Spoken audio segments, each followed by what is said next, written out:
बच्चों, नमस्कार। 12th class के फिजिक्स वीडियो लेक्चर में आपका एक बार फिर से स्वागत है। आज का वीडियो लेक्चर न्यूक्लियर फिजिक्स का वीडियो लेक्चर नंबर 8 है। प्रीवियस वीडियो लेक्चर में हमने 2 पॉइंट डिस्कस किए थे इस चैप्टर के। पहला था प्रति न्यूक्लियॉन बंधन ऊर्जा और दूसरा पॉइंट था नाभिकीय बल। पहले इन दोनों पॉइंट को एक बार रिवाइज कर लेते हैं। उसके बाद में वीडियो लेक्चर नंबर 6 में मैंने आपको एक क्वेश्चन दिया था नाभिकीय विखंडन अभिक्रिया का, जिसमें यूरेनियम और न्यूट्रॉन की टक्कर से ज़ीनॉन और स्ट्रोंशियम बनता था। उसमें कितना द्रव्यमान क्षति होता है और कितनी उससे एनर्जी रिलीज होती है, उस प्रश्न को भी मैं आज सॉल्व कराऊंगा। तो पहले इसको देखिए आप, प्रति न्यूक्लियॉन बंधन ऊर्जा। प्रति न्यूक्लियॉन बंधन ऊर्जा किस प्रकार निकाली जाएगी? सबसे पहले आपको नाभिक की बंधन ऊर्जा निकालनी होगी। तो जो भी बंधन ऊर्जा आई है उसमें आप द्रव्यमान संख्या का भाग लगा लीजिए। सपोज कीजिए जेड एक्स से आपके पास में कोई नाभिक है, तो सबसे पहले इस नाभिक का, इसमें आपको प्रोटॉन का द्रव्यमान और न्यूट्रॉन का द्रव्यमान गिवन होगा, तो आप यहाँ पर m सैद्धांतिक निकाल लेंगे। आपको m प्रायोगिक भी यहाँ पर पता होगा, गिवन रहेगा, दोनों को माइनस करेंगे तो यहाँ पर आपके पास में डेल्टा m आ जाएगा। ठीक है, डेल्टा m आने के बाद में आपको बता रखा है कि किस तरह से बंधन ऊर्जा निकाली जाती है। 931 मेगा इलेक्ट्रोवोल्ट से आप मल्टीप्लाई करेंगे तो आपके आंसर आ जाएगा। लेकिन एक बात यहाँ पर आपको ध्यान रखनी है कि डेल्टा m आपके पास में AMU में आना चाहिए। ठीक है, अब रही बात कि प्रति न्यूक्लियॉन बंधन ऊर्जा को प्रदर्शित कैसे किया जाता है, तो बेटा कुछ बुक्स में इसको डेल्टा E बार या कुछ बुक्स में इसको BE बार से प्रदर्शित किया जाता है। आपको बार लगाना होगा। तो ये हो गया बंधन ऊर्जा को बाइंडिंग एनर्जी या डेल्टा E से अपॉन द्रव्यमान संख्या। तो ये आपने प्रीवियस वीडियो लेक्चर में पढ़ा था। एक आपको यहाँ पर ये भी ध्यान रखना है कि प्रति न्यूक्लियॉन बंधन ऊर्जा शो क्या करता है, प्रदर्शित क्या करता है। तो ये इस नाभिक के आवर्त सारणी में ये स्थायित्व को प्रदर्शित करता है, स्टेबिलिटी को बताता है कि दो अलग अलग डिफरेंट यहाँ पर अगर नाभिक होंगे तो दोनों में स्टेबिलिटी किसकी ज्यादा होगी, तो जिसकी वैल्यू ज्यादा होगी, प्रति न्यूक्लियॉन बंधन ऊर्जा का मान जिसके लिए ज्यादा होगा उसका स्थायित्व भी ज्यादा होगा। तो ये स्थायित्व को प्रदर्शित करता है, ये आपको ध्यान देना होगा। ठीक है, इसके बाद में जो सेकंड पॉइंट मैंने आपको बताया था वो था नाभिकीय बल के बारे में। थोड़ा सा नाभिकीय बल के बारे में भी डिस्कस कर लेते हैं। तो नाम से ही समझ में आ रहा है नाभिकीय बल। तो नाभिक के अंदर जो उपस्थित होंगे, ये सपोज कीजिए नाभिक है, तो नाभिक के अंदर हमें पता है कि प्रोटॉन के साथ में न्यूट्रॉन भी निवास करते हैं। तो यहाँ पर जो एक आपको इसका पता होगा बेटा कि इसकी जो त्रिज्या होती है वो 10⁻⁻15 मीटर की कोटि की होती है। तो यहाँ से एक बात पता लग गई कि जो नाभिकीय बल होता है जो नाभिक के अंदर ही लगता है, तो इसकी जो परास होती है, परास का मतलब होता है रेंज, कितनी दूरी तक ये लगता है, तो परास इसकी बहुत अल्प होती है, आपको ध्यान देना होगा। ठीक है, ये इतनी कम परास में लगता है लेकिन तब भी ये नाभिक के कणों को बांधे रखता है। आपको बताया था कि यहाँ पर अगर दो प्रोटॉन होंगे तो प्रोटॉन पॉजिटिव पॉजिटिव है, जो एक दूसरे पर प्रतिकर्षण बल लगाएंगे और एक दूसरे को बाहर ले जाने की कोशिश करेंगे, स्थायित्व तो खतरे में आ जाएगा। लेकिन ऐसा होता नहीं है। ये इसलिए नहीं होता क्योंकि ऑलरेडी यहाँ पर इनको बांधे रखने के लिए नाभिकीय बल उत्तरदायी है, इसकी जिम्मेदारी है कि इनको बांधे रखेगा। अब ये इतना यहाँ पर बल लग रहा था प्रतिकर्षण, तब भी ये बंधे हुए हैं। तो एक बात समझ में आ गई कि जिसकी परास बहुत कम है लेकिन ये बहुत प्रबल बल है। ठीक है ना, बाहुबली है, ये प्रबल बल है। प्रकृति में जितने भी आप फोर्स पढ़ेंगे इसमें सबसे प्रबल फोर्स है, सबसे स्ट्रॉन्ग, जिसकी जो स्ट्रॉन्ग है वो यही फोर्स है, स्ट्रॉन्ग फोर्स भी कहा जाता है इसके। ठीक है, जैसे गुरुत्वाकर्षण बल हुआ, चुंबकीय बल हुआ, ठीक है, और विद्युत बल हुआ और नाभिकीय बल हुआ। तो सबसे ज्यादा जो स्ट्रेंथ होती है, जो स्ट्रॉन्ग होता है, वो यही बल होता है। तो ये दोनों चीजें मैंने आपको प्रीवियस वीडियो लेक्चर में पढ़ा दिया था। अब जो आपको एक क्वेश्चन दे रखा था सॉल्व करने के लिए, उसका सॉल्यूशन देखिए। एक चीज और यहाँ पर मैं आपको बताना चाहता हूँ कि इस वीडियो लेक्चर के साथ में आपको 4 पेज की एक शीट भी आपको सेंड की गई है, उसमें भी इसका सॉल्यूशन है। लेकिन वहां पर आप कंफ्यूज मत होना कि हो सकता है कि इसका डाटा अलग हो, जैसे पॉइंट के बाद में कुछ अलग लिख दिया हो तो उससे कोई आपको परेशान होने की जरूरत नहीं है। तो जो वो क्वेश्चन था उसमें मैंने जो डाटा यूज किया था वो ये था, पहले प्रश्न लिख देता हूं कि 92 यूरेनियम 235 की रिएक्शन कराई गई 0N1। ये 0N1 क्या है? न्यूट्रॉन है, ठीक है, कोई केमिकल रिएक्शन है, ये नाभिकीय खंडन अभिक्रिया है। इससे एक तो बना जिनॉन जो उत्पाद है जिसका परमाणु क्रमांक 54 और द्रव्यमान संख्या 140। एक बना बेटा स्ट्रोंशियम 38 94 और साथ ही साथ यहाँ पर 2 नए न्यूट्रॉन भी प्राप्त हो गए। ठीक है, आइए आगे देखते हैं और क्या गिवन है हमें। इसके साथ में प्रश्न में ही हमें बता रखा है कि इनका जो द्रव्यमान संख्या इनका जो द्रव्यमान है वो कितना कितना है। जिनॉन का द्रव्यमान मैं यहीं लिख देता हूं 139.9051। ये सभी द्रव्यमान एमयू में कैलकुलेट किए हुए हैं। इसका द्रव्यमान है 93.9022 और इसका द्रव्यमान है 235.0439। ठीक है, ये आपको द्रव्यमान इनका गिवन है। और इसके साथ में न्यूट्रॉन का जो द्रव्यमान गिवन है वो है 1.0086। तो यहाँ पर इसका द्रव्यमान आ जाएगा 2 × 1.0086। अब आपको कैलकुलेट कैसे करना है, तो देखिए बेटा, यहाँ पर मैं आपको दो बातें बता देता हूँ। न्यूक्लियर फिजिक्स वाले चैप्टर में हमेशा आप देखेंगे कि डेल्टा एम का मान पॉजिटिव ही आएगा, क्योंकि यहाँ पर रिएक्शन से आपको एनर्जी मिल रही है। इस जगह आपको एनर्जी मिलेगी, बड़े ध्यान से समझना आप इस बात को। यूरेनियम की टक्कर न्यूट्रॉन से कराई, ठीक है, ये दो उत्पाद नाभिक मिले और साथ में एक और यहाँ पर 2 न्यूट्रॉन अलग से मिले और यहाँ पर एनर्जी मिल जाएगी। आइंस्टीन के द्रव्यमान ऊर्जा संरक्षण का जो नियम है उसमें यह है कि अगर किसी अभिक्रिया में द्रव्यमान लॉस हो रहा है, उसकी क्षति हो रही है, तो आपको फाइनली एनर्जी मिलेगी। ठीक है, तो न्यूक्लियर फिजिक्स यानी फिजिक्स में आपके लिए डेल्टा एम हमेशा पॉजिटिव आएगा और डेल्टा ई की वैल्यू जिसे कहा जाता है ऊर्जा एनर्जी, इस रिएक्शन से निकलने वाली एनर्जी, वो आपकी पॉजिटिव आएगी। लेकिन बात करें केमिस्ट्री की तो वहां पर डेल्टा एम पॉजिटिव भी आ सकता है और नेगेटिव भी आ सकता है, क्योंकि वहां पर अभिक्रिया दो प्रकार की होगी, एक ऊष्माक्षेपी और एक ऊष्माशोषी। दोनों का डिफरेंस मैं आपको बता दूंगा, लेकिन आपको इस प्रकार के प्रश्नों में किस तरह से सॉल्व करना है तो आप देखिए। डेल्टा एम पॉजिटिव आएगा बेटा, ये आपको ध्यान रखना है। यहां पर आपके लिए एनर्जी मिल रही है, तो इस रिएक्शन में आप जब डेल्टा एम निकालेंगे, बड़े ध्यान से समझना मेरी बात, द्रव्यमान क्षति, तो क्या करेंगे, पहले ये है क्रियाकारक और यहां पर ये है उत्पाद। तो क्रियाकारकों के द्रव्यमानों का योग हमेशा उत्पादों के द्रव्यमानों के योग से थोड़ा सा ज्यादा होगा। याद करो, मैंने आपको प्रीवियस वीडियो लेक्चर में a + b c + d बता दिया था, लेकिन वहां पर मैंने आपको ये बता दिया होगा कि c + d का द्रव्यमान इसके द्रव्यमान से थोड़ा ज्यादा होगा। तो वो सब केमिस्ट्री का पोर्शन था, ठीक है। वहां पर हो सकता है कभी इसका ज्यादा हो, कभी इसका ज्यादा हो, ठीक है। दोनों का द्रव्यमान सेम हो तो एनर्जी नहीं निकलेगी। लेकिन बात करें नाभिकीय विखंडन, क्योंकि न्यूक्लियर फिजिक्स में हमें नाभिकीय विखंडन और नाभिकीय संलयन दो प्रकार की अभिक्रिया पढ़नी है।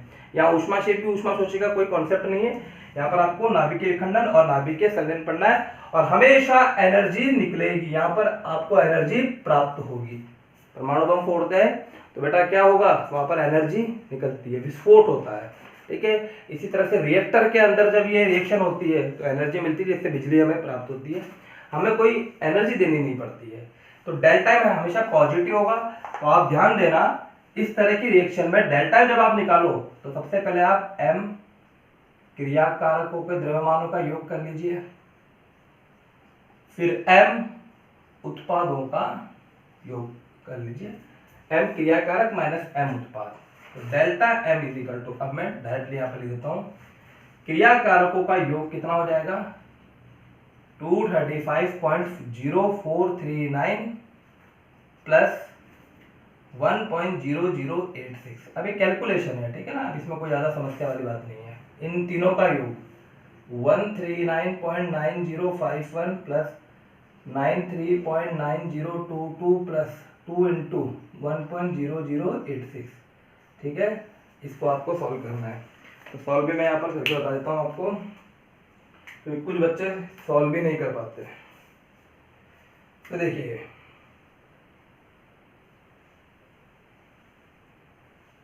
इनका जो सॉल्यूशन आया मैंने ऑलरेडी कर रखा था, बस मैं केवल चेक कर लेता हूँ।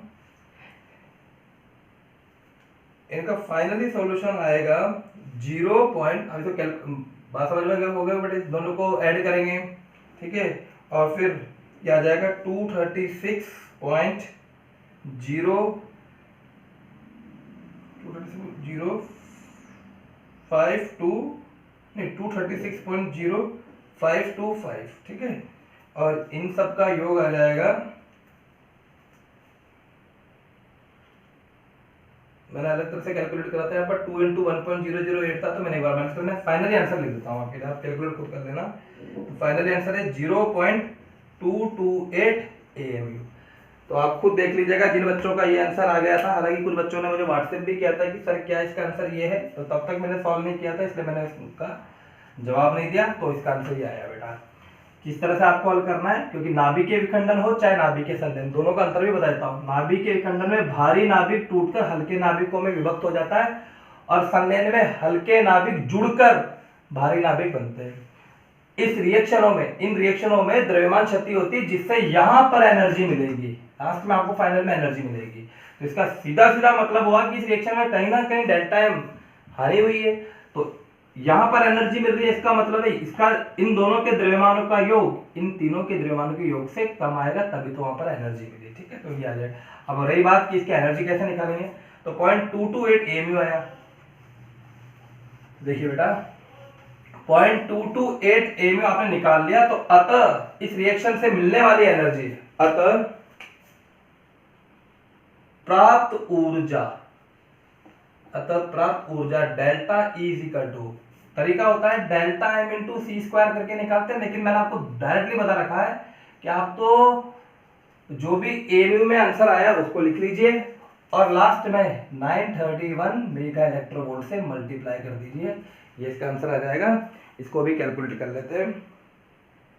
तो 0.228 into 931 is equal to 212,268 mega electrovolt. यानी अगर एक यूरेनियम की टक्कर एक न्यूट्रॉन से कराई जाए तो फाइनली में आपको इतनी एनर्जी मिल जाएगी। हालांकि इन सब चीजों को एक बार और पढ़ेंगे हम जब इस चैप्टर के लास्ट में पहुंच जाएंगे, जहां पे नाभिक की विखंडन और नाभिक के संलयन, तब आपको दोबारा पढ़ना पड़ेगा, ठीक है। आइए बेटा अब मैं आपको केमिस्ट्री का पोर्शन और बता देता हूँ, जिसमें दो रिएक्शन डेल्टा एम कब पॉजिटिव आएगा और डेल्टा एम कब नेगेटिव आएगा और उसका क्या प्रभाव होगा वो भी देख लीजिए। इस चैप्टर का ये पोर्शन नहीं है, तो आप इसको कॉपी में भी मत लिखिएगा, और नोट्स में भी ये आपके जब मैं सेंड करूंगा तब भी ये आपको नहीं मिलेगा, लेकिन ये केवल इन्फॉर्मेशन भी आपको बता रहा हूँ। तो देखिए बच्चों, दो अलग अलग रिएक्शन लिखूंगा मैं यहाँ पर। एक है for example 1H1 plus 1H3, इससे मिला 1H2 प्लस 1H2, ठीक है। इनका जो द्रव्यमान है वो है 1.007, 3.016, 2.014, 2.014 सॉल्व करेंगे। यहां पर 1H1 का मतलब है 1H1 आप जानते हैं प्रोटॉन भी कहा जाता है, प्रोटियम भी कहा जाता है, जो कि हाइड्रोजन के समस्थानिक है। 1H3 टाइटेनियम, जो भी हाइड्रोजन, सब हाइड्रोजन के समस्थानिक है। आप इन केमिकल रिएक्शन में एक चीज और ध्यान रखिएगा, इनके योग यहाँ पर 1 + 1 2 है, यहाँ पर भी ये 1 + 1 2 होगा। इसी तरह से द्रव्यमान संख्याओं का योग 1 + 3 4, तो यहाँ पर भी 4 है, बैलेंस होता है ये।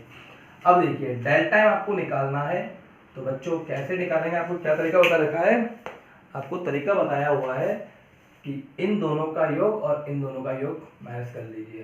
तो यहाँ पर मैंने क्या करा, 1.007 प्लस 3.016 माइनस 2.014 प्लस 2.014, ठीक है, सॉल्व कीजिए तो आ जाएगा 4.023 माइनस 4.028, तो यहाँ पर ये आ गया 0.05 नेगेटिव, ठीक है, 0.005 AMU नेगेटिव वैल्यू आ गई इसकी। डेल्टा एम का मान यहाँ पर नेगेटिव आया, ठीक है। फिजिक्स में डेल्टा एम कभी भी नेगेटिव नहीं आएगा, नाभिकीय विखंडन हो चाहे नाभिकीय संलयन, लेकिन केमिस्ट्री में आपको मिल सकता है। तो इसका मतलब क्या हुआ, डेल्टा एम नेगेटिव आया यानी डेल्टा ई भी नेगेटिव आएगा। तो बेटा इस रिएक्शन को संपन्न कराने के लिए आपको ऊर्जा देनी पड़ेगी। यहाँ पर आप ऊर्जा दोगे तब जाकर ये जुड़ेंगे और तब जाके ये मिलेगा। इसका मतलब यहाँ मिलेगा नहीं कुछ, या आपको देना पड़ेगा।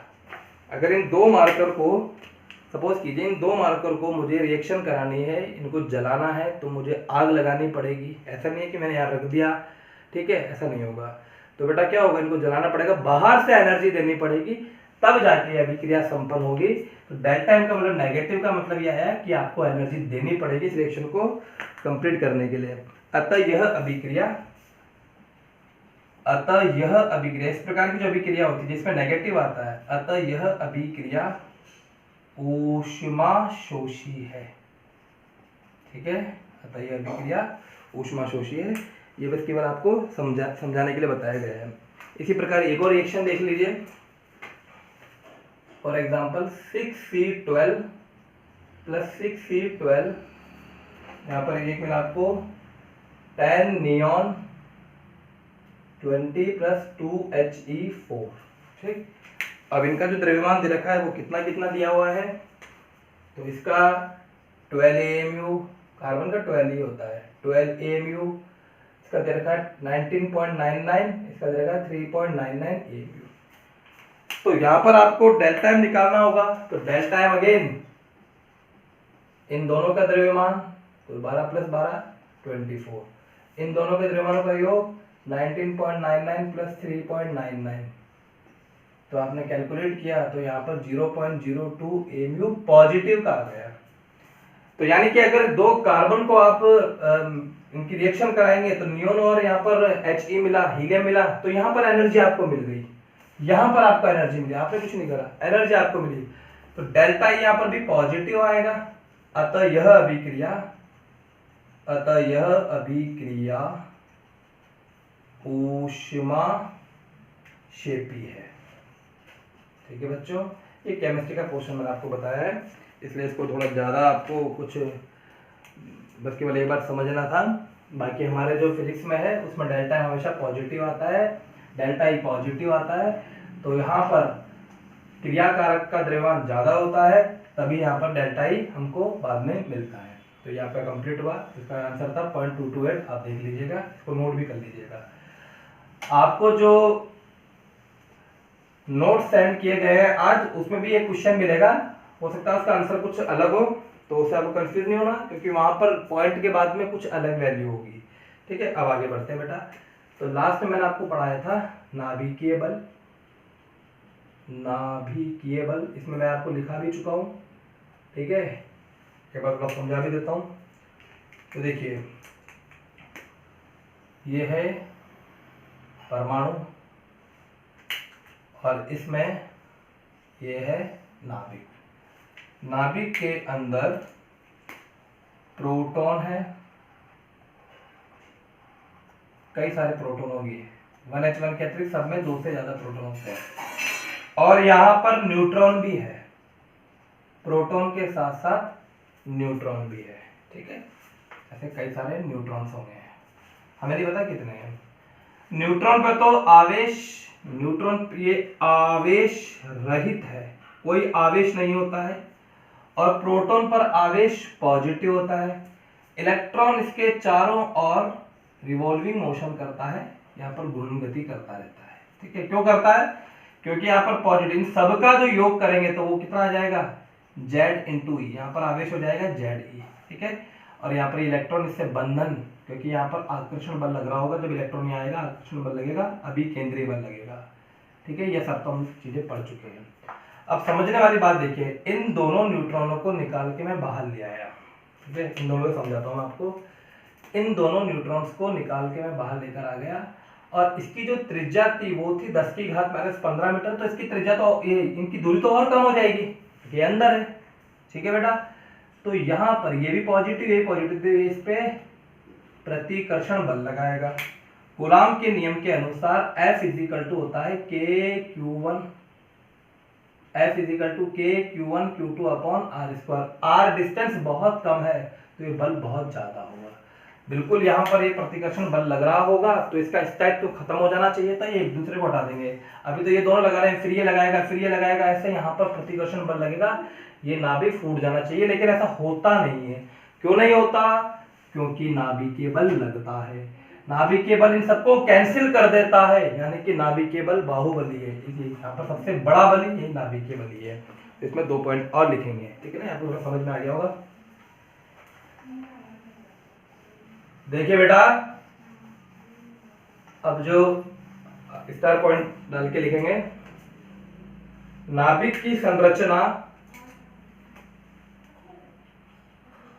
नाभिकों की संरचना,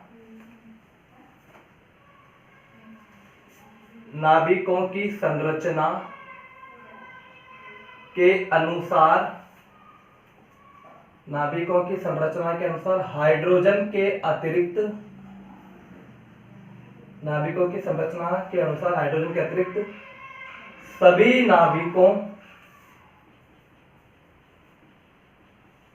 नाभिकों में 2 या 2 से अधिक समान आवेश के कण एक साथ एक अल्प क्षेत्र जिसकी दूरी होती है लगभग 10⁻⁻15 मीटर से भी कम, ठीक है, एक साथ एक अल्प क्षेत्र में स्थित होते हैं, ठीक है। कूलाम के नियम के अनुसार, कूलाम के नियमानुसार वैद्युत बलों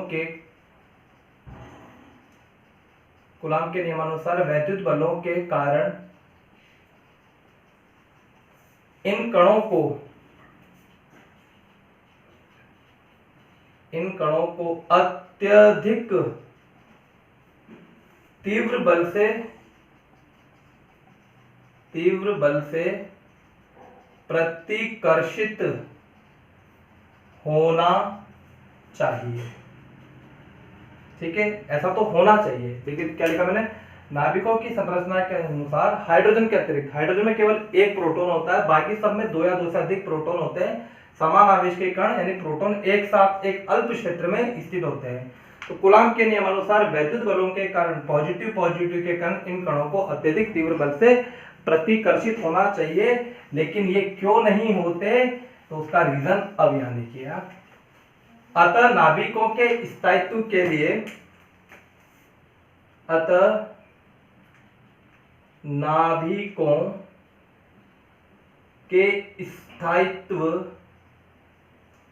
के लिए, नाभिकों में वैद्युत बलों से अधिक प्रबल अन्य बलों का अस्तित्व होना चाहिए, जो इन नाभिकीय कणों को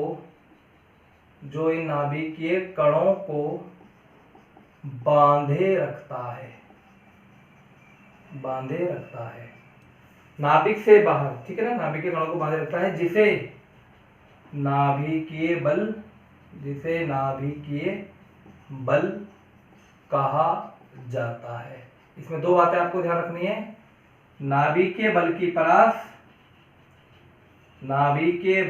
परास